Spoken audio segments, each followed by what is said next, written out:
Hey everyone, Eric here. Today I want to talk about a short story that I recently really enjoyed called The Dream of a Ridiculous Man by Fyodor Dostoyevsky.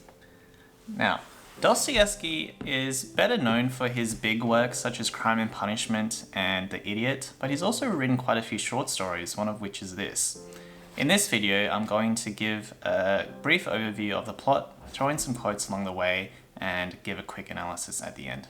Let's get started. So, The Dream of a Ridiculous Man is written in first person, where we follow an unnamed narrator. Very early on, we find out that the man considers himself ridiculous, and he also understands that everyone else thinks him as ridiculous. He's also lost all meaning in life, and feels that nothing is meaningful to him. That evening, he decides to kill himself. But that evening, he meets a girl and feels immense pity for her situation. He's then not sure whether to kill himself that night, and then falls asleep, where he dreams.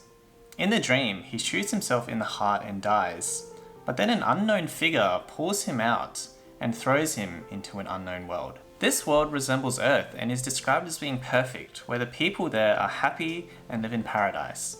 Dostoyevsky describes the people as having no quarreling, no jealousy among them, and they did not even know what the words meant. Their children were the children of all, for they all made up one family. But after a few years in the dream, the narrator accidentally teaches the people how to lie, and the world soon becomes corrupted. The people become proud, jealous, and begin to wage wars on each other. The people also forget the past happiness that they once had. Indeed, the people say to the narrator, "But we have science, and by the means of it we shall find the truth, and we shall arrive at it consciously.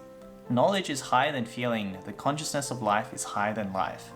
Science will give us wisdom, wisdom will reveal the laws, and the knowledge of the laws of happiness is higher than happiness."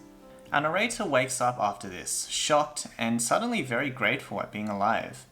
After some deliberation, he reaches the conclusion that the goal of life is to love one another as yourself, and to live life rather than to obsessively study it. Indeed, he writes, "The consciousness of life is higher than life, the knowledge of the laws of happiness is higher than happiness. This is what one must contend against."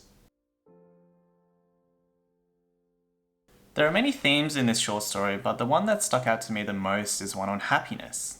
300 years ago, the German philosopher Rousseau famously said that people in their natural state are basically good, but are corrupted by the evils of society.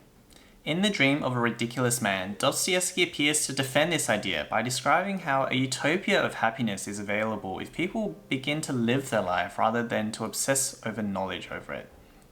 Dostoyevsky's final message is that the chief thing is to love others like yourself. That's the chief thing, and that is everything. Nothing else is wanted. That brings us to the end of this video. The Story of a Ridiculous Man only takes 30 minutes to read and is recommended to all. However, it does contain themes of nihilism and suicide, so if you prefer lighter reads, I might go with something else. Otherwise, thanks for watching, and I'll see you next time.